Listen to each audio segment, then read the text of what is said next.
La souffrance, l'épreuve. Nous avons vu dans un thème précédent que la souffrance nous dérangeait parce qu'elle nous fait prendre conscience de la fragilité de notre vie. Et on avait dit également que on ne peut pas se réfugier dans un sommeil parce que ça serait une illusion de protection. Et on avait rappelé le cas de Jonas.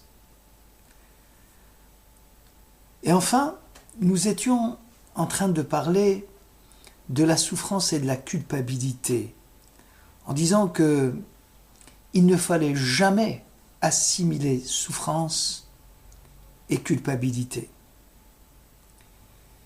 Ce n'est pas une vision qui soigne. Nous n'aidons pas celui qui souffre à vivre parce que face à l'intolérable, on ne peut pas fermer en tant qu'homme les portes de nos cœurs, ceux de la compassion à celui qui souffre. On ne peut pas faire en sorte à continuer d'être celui qui veut s'épargner une interpellation personnelle. En fait, la souffrance de l'autre m'interpelle. Et surtout, de grâce, ne pas essayer de justifier la douleur. Parce que c'est faire preuve, comme les amis de Job, d'endurcissement, d'indifférence, d'inhumain, alors que on a besoin de compassion. Chacun peut décider seul à donner un sens à sa souffrance, de tenter même d'y puiser des forces. Mais l'attitude de chacun vis-à-vis de son mal ne peut s'ériger en modèle à imposer dans la conduite en disant aux uns et aux autres « Voilà comment j'ai agi, tu dois agir de même ».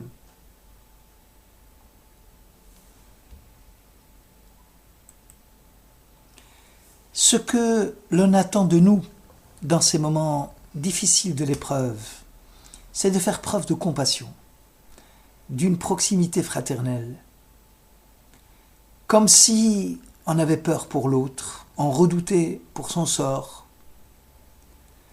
au point où nos égoïsmes, nos intérêts doivent se taire.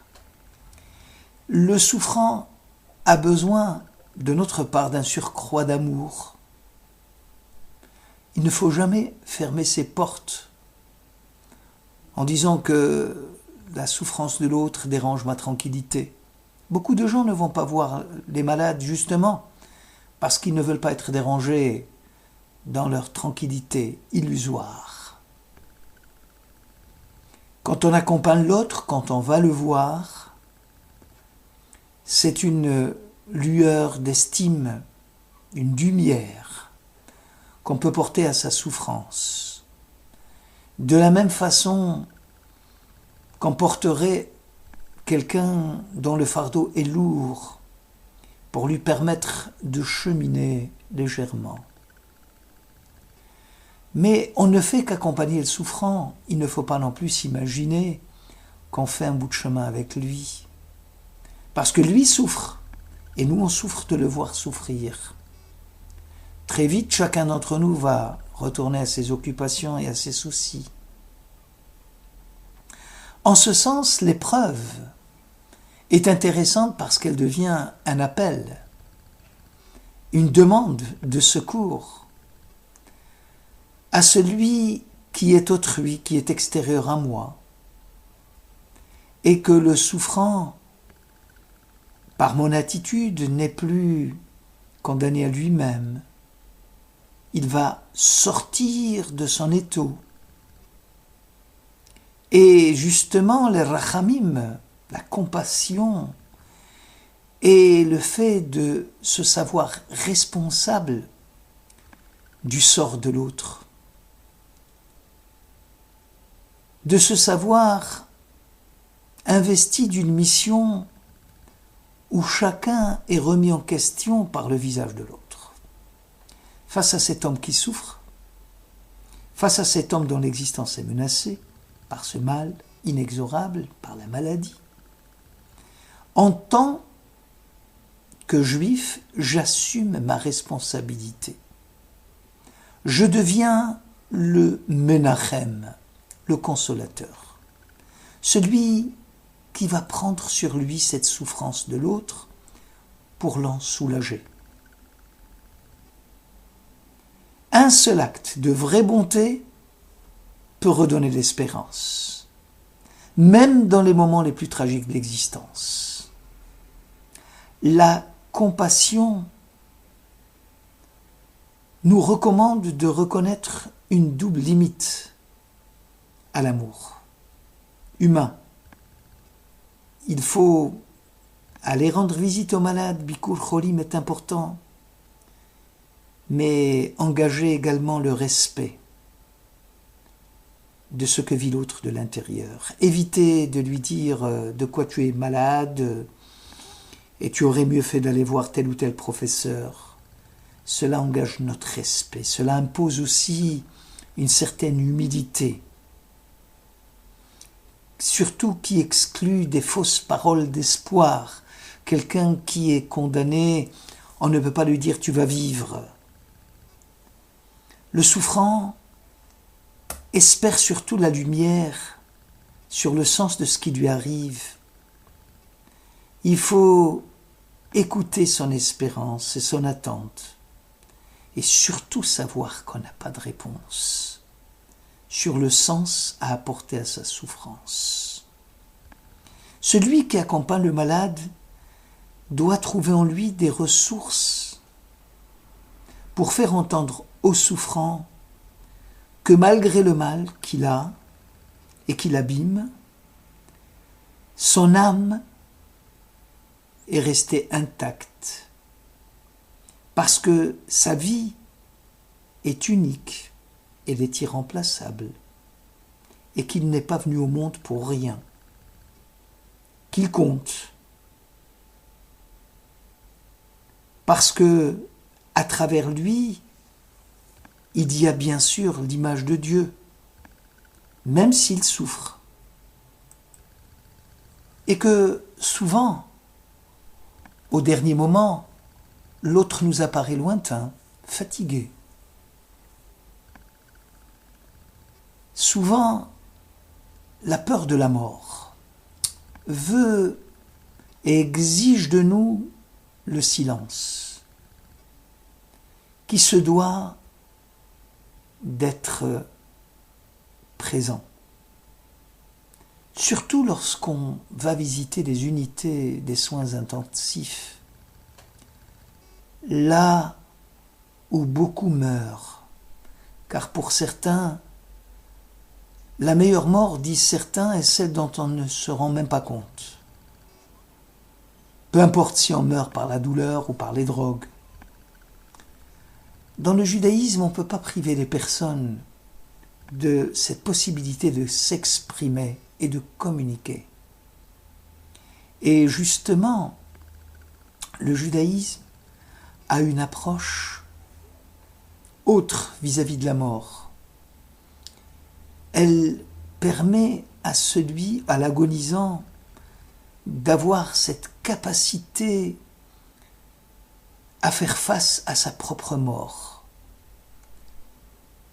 à lui montrer que c'est la même capacité qu'il a eue à affronter cette vie en l'accomplissant de mitzvot, et que sa mort a un sens. Et que peut signifier la proximité de la souffrance de cet autre si elle ne bouleverse pas notre compréhension de l'homme, de nous-mêmes, et de l'attente que Dieu a de nous. C'est lorsque la souffrance me menace, lorsqu'elle m'atteint, lorsque je vis dans la proximité de l'épreuve, qu'il y a une connivence profonde qui rattache chacun au sens de l'humain, de l'interhumain, comme si tous les êtres humains formaient une longue chaîne, où l'un n'a pas le droit de laisser tomber l'autre, où l'un n'a pas le droit de l'abandonner à sa propre mort. Percevoir le visage de celui qui souffre, c'est se savoir sommer de répondre de l'autre, d'être responsable de tout et de tous. Lorsque Dieu avait interpellé Caïn et que celui-ci a répondu « Suis-je le gardien de mon frère ?» Pour nous, dans le judaïsme, nous sommes les gardiens de nos frères. S'ouvrir à l'autre, à son visage, à son infini, offre la grâce d'une délivrance de la douleur. Les gens ne se rendent pas compte de l'importance de la mitzvah du Bikur Cholim, de rendre visite aux malades. La souffrance du corps, ses lacunes, ses blessures vulnérables et mortelles, permet à l'individu, grâce à la sensibilité, d'apprendre le sens de la souffrance de l'autre et de la compassion.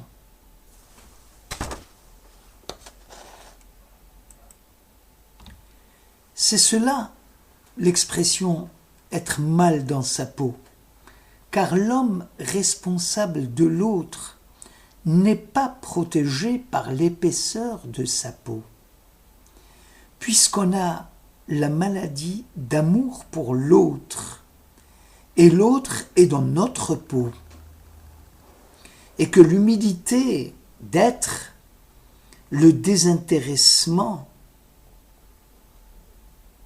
de soi par intéressement au sort de l'autre, se joue dans cette capacité de se laisser interpeller par l'autre.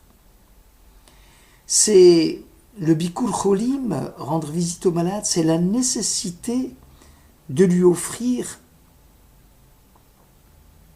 le plus bas degré de la bonté, c'est-à-dire la pitié.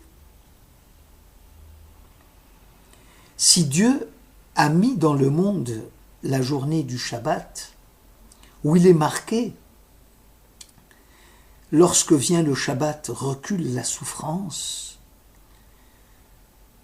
le monde tel qu'il est, livré à sa fierté d'être, un monde sans place pour l'autre, est un monde inachevé. Un monde qui vivrait qu'au diapason de lui-même, alors que quand vient le monde du Shabbat, c'est le recul vis-à-vis de l'intéressement mis dans son labeur, vis-à-vis du monde qui envahit l'homme. C'est la préfiguration d'un au-delà de l'humain. C'est une proximité dans la lumière du bien, dans la lumière de Dieu. C'est cette rupture dans le monde des affaires qui favorise le rapprochement des uns aux autres, avec un peu plus de bonté, de justice, d'amour. Et c'est pour cela que lorsque vient Shabbat et qu'on souhaite à quelqu'un Shabbat hi milizok urfuak rovalabo, c'est pas la peine de te plaindre parce que Shabbat lui-même est une thérapie. Parce que le Shabbat est cette institution qui nous amène à cesser d'accroître notre puissance pour que la lumière du bien puisse enfin s'infiltrer et illuminer le regard de l'autre.